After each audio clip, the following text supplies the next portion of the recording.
Assalamualaikum warahmatullahi wabarakatuh. Perkenalkan, nama saya Anissa RA NIM 21040950027 Prodi PG PAUD kelas 21C. Terima kasih kepada Pak Muhammad Akil Musi, Sarjana Pendidikan dan Magister Pendidikan yang telah memberikan tugas video pembelajaran ini. Dan semoga materi yang saya jelaskan bisa dimengerti oleh Bapak dan teman-teman sekalian. Bismillahirrahmanirrahim. Di sini saya akan menjelaskan materi saya yang terdapat pada buku konsep dasar anak usia dini pada bab 2, yaitu sejarah dan tokoh pendidikan anak usia dini. Sejarah perkembangan pendidikan anak usia dini dapat digambarkan dengan berbagai pemikiran tokoh-tokoh di bidang pendidikan anak usia dini. Pada pembahasan bab kedua ini, saya akan menguraikan sejarah pendidikan anak usia dini beserta tokoh-tokohnya. Dengan harapan semoga dosen dan teman mahasiswa pendidikan anak usia dini dapat mengerti dan memahami sejarah dan perkembangan pendidikan anak usia dini beserta tokoh-tokoh penting yang berkontribusi terhadap pendidikan anak usia dini. Di sini pertama yang akan saya jelaskan adalah sejarah dan perkembangan pendidikan anak usia dini.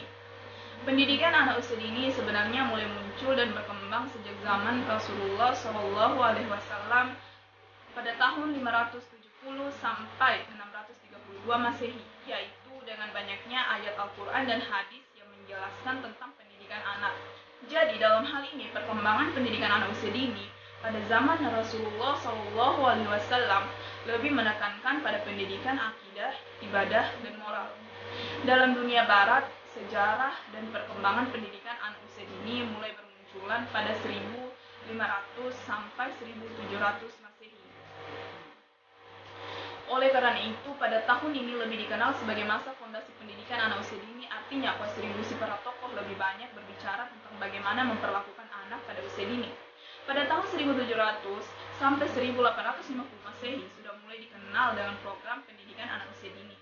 Taman kanak-kanak yang didirikan Froebel dinamakan Kindergarten Cottage dan merupakan percontohan TK yang dipamerkan pertama kali di Amerika. Berkat jasa-jasanya di bidang pendidikan anak usia dini, dinobatkan sebagai Bapak Taman Kanak-kanak. Perkembangan pendidikan anak usia dini yang dicetuskan Froebel tersebut berkembang pesat sampai sekarang tidak hanya di Amerika Serikat, namun sudah merambat ke mancanegara, termasuk Indonesia. Yang lebih mengagumkan lagi, pendidikan anak usia dini saat ini menjadi perhatian serius dunia internasional melalui UNESCO dan berbagai organisasi pendidikan internasional lainnya. Pendidikan anak usia dini menjadi program yang legal dan mendapat kedudukan yang sangat penting dalam pemerintahan. Di Indonesia sendiri, pendidikan anak usia dini sudah dikenal mulai zaman penjajahan. Salah satu tokoh yang sangat terkenal yaitu Ki Hajar Dewantoro. Perkembangan pendidikan anak usia dini berkembang cukup pesat di Indonesia pada tahun 2003, yaitu dengan ditandai masuknya program pendidikan anak usia dini pada Undang-Undang Nomor 20 Tahun 2003 tentang Sistem Pendidikan Nasional. Setelah saya menjelaskan sejarah dan perkembangan pendidikan anak usia dini, selanjutnya saya akan menjelaskan tokoh-tokoh ternama pendidikan anak usia dini. Banyak tokoh yang telah berkontribusi sangat besar bagi pendidikan perkembangan anak usia dini. Jadi, ada beberapa tokoh ternama dalam pendidikan anak usia dini. Di antaranya ialah tokoh pertama ialah Nabi Muhammad SAW pada tahun 570 sampai 632 Masehi. Muhammad SAW merupakan seseorang yang paling berpengaruh di dunia, terutama di kalangan umat Islam. Menurut Hart, Nabi Muhammad SAW adalah urutan pertama dari 100 tokoh yang paling berpengaruh di dunia. Beliau lahir di kota Mekah pada tahun 570 Masehi dan wafat pada tahun 630 Masehi di Madinah. Ada beberapa contoh ajaran Nabi Muhammad SAW di bidang pendidikan anak usia dini, yaitu yang pertama, memberikan nama yang baik bagi muslim. Orang tua diperintahkan memberikan nama yang baik dan mengadakan penyembelihan akikah untuk anak. Dalam pemberian nama dianjurkan menggunakan nama yang baik, sebab nama mengandung doa untuk orang anak. Sangat memberikan nama yang baik berarti telah memberikan pendidikan positif sejak dini. Yang kedua, mengajarkan akidah pada anak. Akidah adalah suatu bentuk keyakinan terhadap Allah Subhanahu wa Ta'ala. Rasulullah SAW bersabda, yang artinya diperintahkan anak-anakmu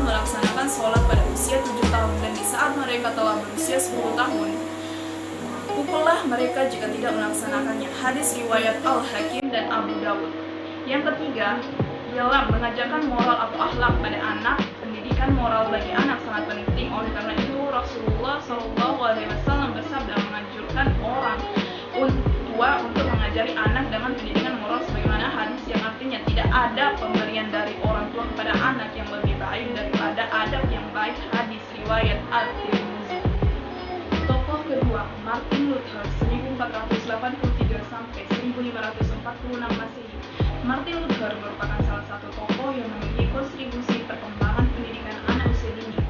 Lahir pada tahun 1483 di Eisleben, Jerman dan meninggal dunia di kota yang sama pada tahun 1546. Dia dikenal sebagai seseorang yang membangkang terhadap gereja Katolik Roma dan merupakan tokoh dari gerakan reformasi Protestan. Jasa-jasanya di bidang pendidikan anak usia dini telah menekankan perlunya mendirikan sekolah untuk mengajarkan anak membaca. Pemikiran Luther ini memberikan gambaran bahwa kegiatan membaca harus mulai diperkenalkan sejak usia dini. Dengan demikian, pendidikan anak usia dini harus mampu menjadi sarana dalam mengajarkan anak dalam membaca. Tokoh ketiga yaitu John Amos. John Amos pada tahun 1592 sampai 1670. Tokoh ketiga yang berkontribusi dalam pendidikan anak usia dini adalah John Amos Comenius. Dia lahir pada tanggal 28 Maret 1590 di bagian selatan Moravia, sekarang Republik Ceko, dan wafat pada tanggal 15 November 1670 di Amsterdam, Belanda. Comenius meyakini bahwa pendidikan harus dimulai di usia dini, karena tanaman muda dapat ditanam, dicangkok, dipangkas, dan dibentuk. Untuk itu, anak-anak harus diberikan pengalaman-pengalaman yang positif melalui program pendidikan anak usia dini yang dapat merangsang sensorimotornya. Tokoh keempat, John Locke, 1632 sampai 1704 Masehi. John Locke merupakan salah satu tokoh yang masuk dalam 100 tokoh yang paling terpengaruh di dunia yang dikemukakan oleh Michael H. Hart. John Locke Inggris pada tahun 1632 Masehi dan meninggal di dunia pada tahun 1704 Masehi di Inggris. John Locke sangat dikenal karena teorinya tentang tabula rasa, kertas kosong. Maksud dari teori ini adalah lingkungan dan pengalaman secara harfiah membentuk pikiran anak. Untuk itu, pendidikan harus diberikan kepada anak sejak usia dini, agar anak mendapatkan pengalaman yang banyak dari lingkungannya, sehingga dapat menambah kemampuan intelektual anak. Kelima, Jean Jacques Rousseau, 1712 sampai 1778 Masehi. Rousseau merupakan salah satu orang yang masuk urutan 71 dari 100 tokoh yang paling berpengaruh di dunia. Menurut Michael Hart, Rousseau dikenal sebagai tokoh naturalisme berkaitan dengan teori naturalisme. Rousseau tidak sedikit bertentangan pendidikan anak usia dini harus memperhatikan perkembangan alami dan minat anak supaya potensi yang dibawa anak sejak lahir dapat berkembang dengan optimal. Tokoh keenam, Johann Heinrich Pestalozzi, 1746 sampai 1827 Masehi. Pestalozzi lahir pada tanggal 12 Januari 1746 di Zurich, Swiss, dan meninggal dunia pada tanggal 17 Februari 1827 di Bruck, Swiss. Menurut Pestalozzi, pendidikan harus sejalan dengan proses alam dan didasarkan pada kesan-kesan yang didapat pada panca indera. Artinya, dalam pendidikan anak usia dini harus dirancang dan disesuaikan dengan minat dan potensi alami anak pendidik. Dilarang memaksa dan memperlakukan anak secara sewenang-wenang, membiarkan anak tumbuh secara alami sesuai dengan tahap perkembangannya. Ketujuh, Robert Owen, pada tahun 1771 sampai 1858 Masehi. Robert Owen dilahirkan pada tanggal 14 Mei 1771 dan meninggal pada tahun 1858. Kontribusi Owen yaitu mendasari adanya sekolah untuk balita. Bagi Owen, sekolah bayi adalah cara ideal untuk memenuhi kebutuhan anak-anak kecil saat keluarga mereka. Dengan adanya sekolah ini, Robert Owen yakinkan bahwa lingkungan sangat menentukan keyakinan, tingkah laku, dan prestasi anak. Oleh karena itu, pendidikan anak usia dini mempunyai peran penting dalam upaya memberikan layanan